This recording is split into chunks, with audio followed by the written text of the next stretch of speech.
ఎన్నికలు వచ్చేసరికి రంగురంగుల మేనిఫెస్టో చూపించి రకరకాల పార్టీలతో పొత్తులు పెట్టుకొని రైతన్నలకు, అక్క చెల్లెమ్మలకు, అవ్వ తాతలకు, చదువుకుంటున్న పిల్లలకు, ప్రతి సామాజిక వర్గాన్ని ఎలా మోసం చేయాలనో దిక్కుమాలిన ఆలోచనలు చేసి రంగురంగుల మేనిఫెస్టో తీసుకొచ్చి ఆ తర్వాత అధికారంలోకి వచ్చిన తర్వాత ఆ మేనిఫెస్టోను చెత్తబుట్టలో వేసి అందరినీ మోసం చేస్తా ఉన్నా చంద్రబాబు నాయుడు గారి మాదిరిగా నాయకుడు అనేవాడు ఉండాలనా? లేక నాయకుడంటే ఒక మాట నోట్లో నుంచి వచ్చిన తర్వాత మరీ ముఖ్యంగా ఎన్నికల ప్రణాళిక అంటూ ఎన్నికల మేనిఫెస్టో అంటూ రిలీజ్ చేసిన తర్వాత ఇక కష్టమైనా కూడా నష్టమైనా కూడా మాట మీద నిలబడే, కరోనా లాంటి కష్టాలు వచ్చిన మాట మీద నిలబడే నాయకుడంటే మాట ఇస్తే తగ్గేదే లేదు అని చెప్పే మీ జగన్ లాంటి నాయకుడు కావాలా అని అడుగుతా ఉన్నా. ఆలోచన చేయమని అడుగుతా ఉన్నా. నాయకుడంటే ఒక మాట ఇస్తే 4 సార్లు ఆలోచన చేసి మాట ఇవ్వాలి. ఇచ్చిన తర్వాత ఆ మాట తప్పకూడదు, మడిమ తిప్పకూడదు. ఈరోజు నేను గర్వంగా కూడా చెప్పగలుగుతా ఉన్నాను.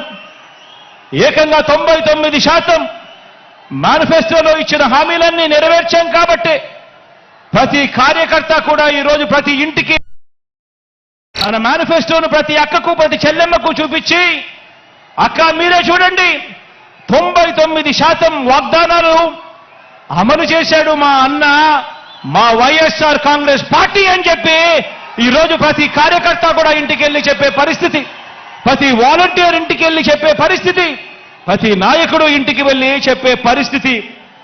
ఇది నాయకుడంటే, ఇది పార్టీ అంటే అని చెప్పి కూడా ఈ సందర్భంగా తెలియజేస్తా ఉన్నా. నాయకుడంటే ప్రతి కార్యకర్త కూడా కాలర్ ఎగిరేసి అదిగో మా నాయకుడు, అలాంటి వాడే మా నాయకుడు అని ప్రతి కార్యకర్త కూడా కాలర్ ఎగిరేసి చెప్పుకునే విధంగా నాయకుడు అనేవాడు ఉండాలి.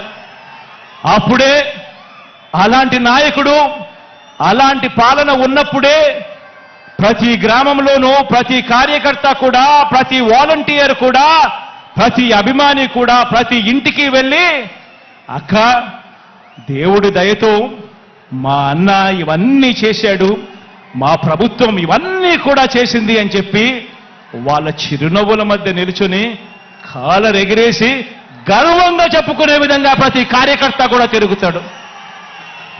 నాయకుడంటే ఆ మాదిరిగా ఉండాలి. అందుకే చెప్తా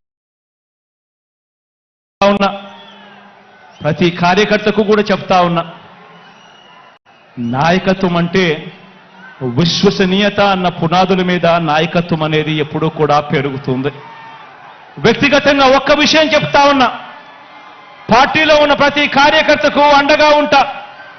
ప్రజాసేవలో ఉన్న ప్రతి ఒక్కరికి కూడా మరో 2 మెట్లు ఎక్కే అవకాశం కల్పించే బాధ్యత మీ బిడ్డది, నాది అని చెప్పి కూడా ఈ సందర్భంగా తెలియజేస్తా ఉన్నాను.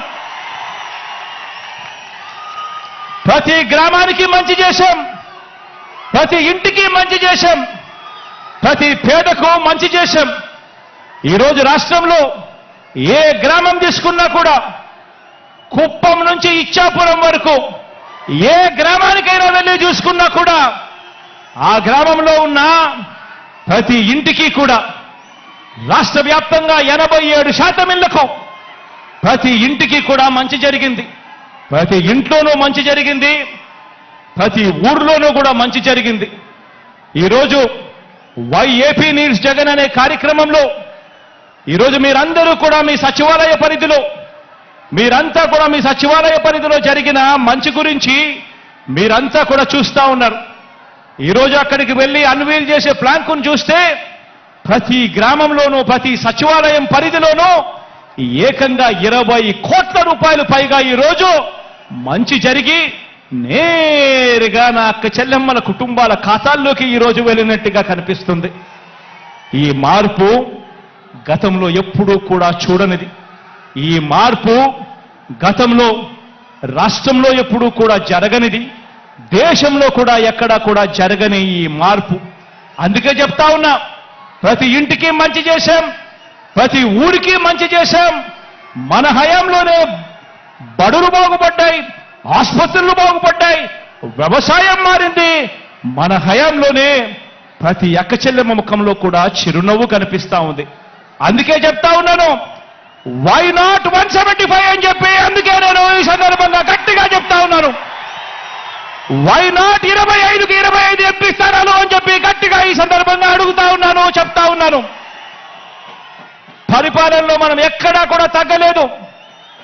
మనకు ఒక్క ఎంపీ గాని ఒక్క ఎమ్మెల్యే గాని తగ్గే పరిస్థితి ఉండకూడదు అని చెప్పి కూడా ఈ సందర్భంగా తెలియజేస్తా ఉన్నాను.